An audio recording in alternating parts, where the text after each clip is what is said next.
we are here to talk about what happens if you kill your starter. Now, Bernadette is sitting over on the counter doing well. She's lovely and happy and doubling and tripling every day. But, heaven forbid something happened, and I don't know. I don't know what would happen that I would kill Bernadette, but it does happen. I keep on hand dehydrated starter. Dehydrated starter this is actually Bernadette, and I've dehydrated her, and I keep packets on hand. I keep some in the freezer just in case. And you can rehydrate it, and it becomes active starter. The way that you rehydrate it is that you take out, we're going to take out, I think it's 10 grams that I put in each of these packets. If I can open it, keeps it nice and it's just granulated starter. I mean, you can kind of see that. We're going to add to that 30 grams of warm water, not hot, warm water, maybe 100, 105 degrees. I'm going to zero that out. That was 10 grams, so I'm going to put in 30. And we're going to let it rehydrate for a bit, and then we're going to feed her 30 grams. We're going to feed her 30 grams of flour and treat her like the original Bernadette. Let me stir this in. We're rehydrating her first. Let all that dry stuff get nice and gummy. It'll be kind of goopy on the bottom. And then we're going to feed her some flour and set her aside. And we'll keep track of her and check in on her. And I'll post as part of the video updates maybe the next couple of days. Can take about 2 or 3 days, sometimes 4 of feedings to get a rehydrated starter up and going so that you can use it. But very quickly she becomes a useful active starter. So we're going to cover her with one of my lids and put her over here next to Bernadette. They can chit chat for a while. And then in about 30 minutes, we will add some flour, bread flour, 30 grams, stir it up, and then let it sit and do its work. See what happens overnight, and I will show you the results. Okay, we have our dehydrated starter. It has turned into a bit of a slurry. You can see it's certainly hydrated, it's moist, it's ready to go. And we had said we were going to add,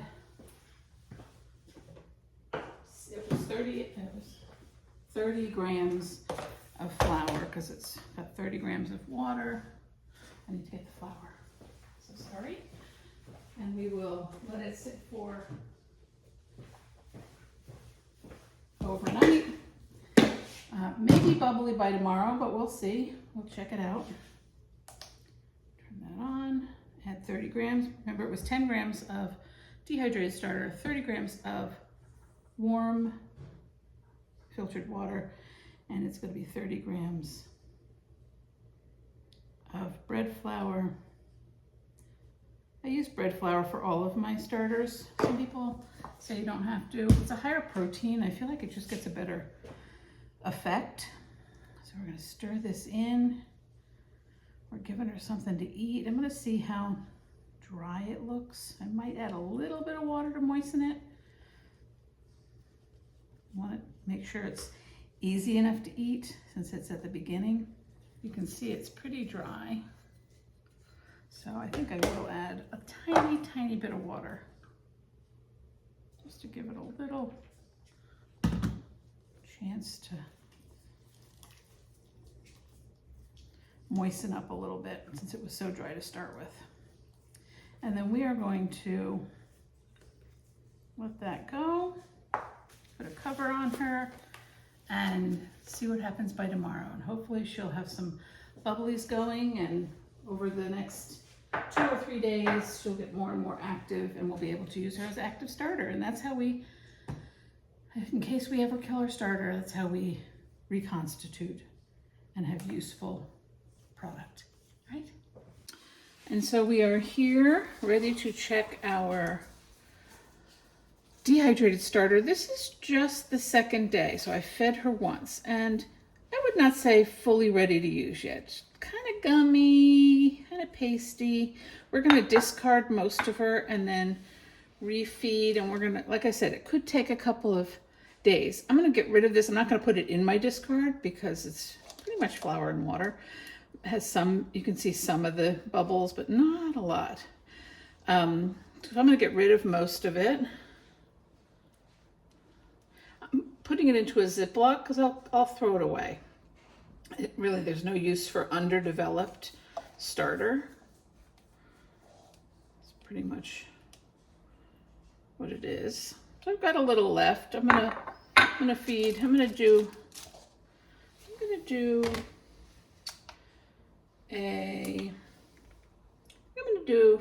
this is probably 25 grams, so I'm gonna do 50-50 on the water and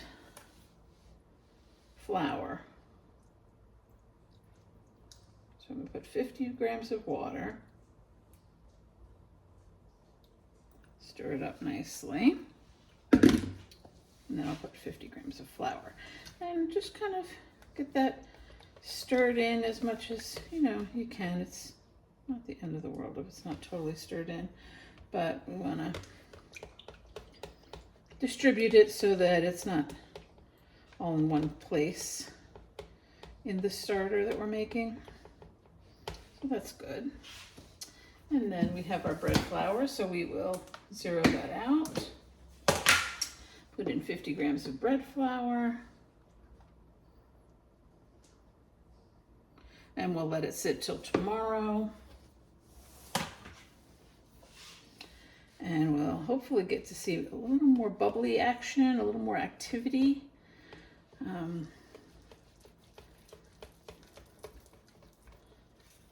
I'd add a little more water. I might like it less stiff. It's a little easier for the bubbles to form if it's less dense. So I think I am going to add a little bit more water.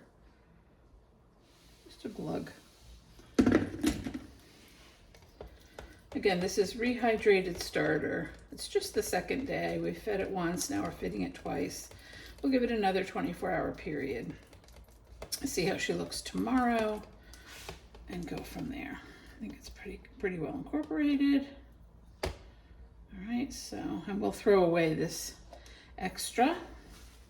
We'll cover her up, keep her safe from monsters, and put her aside for now. Good morning. We are on really day 2 of waking up this dehydrated starter. So we're gonna check and see. Yesterday was pretty gummy, it wasn't active. So we're gonna see how, she's doing today. You see those bubbles? You hear that? That is super active, ready to use, rehydrated starter. She is ready to use, and I think that I will grab a bowl and we'll make a loaf. So I'm going to turn on my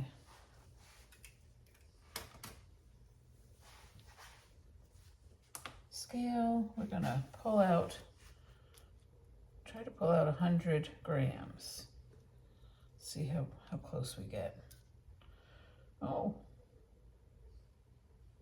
literally on the nose, 100 grams.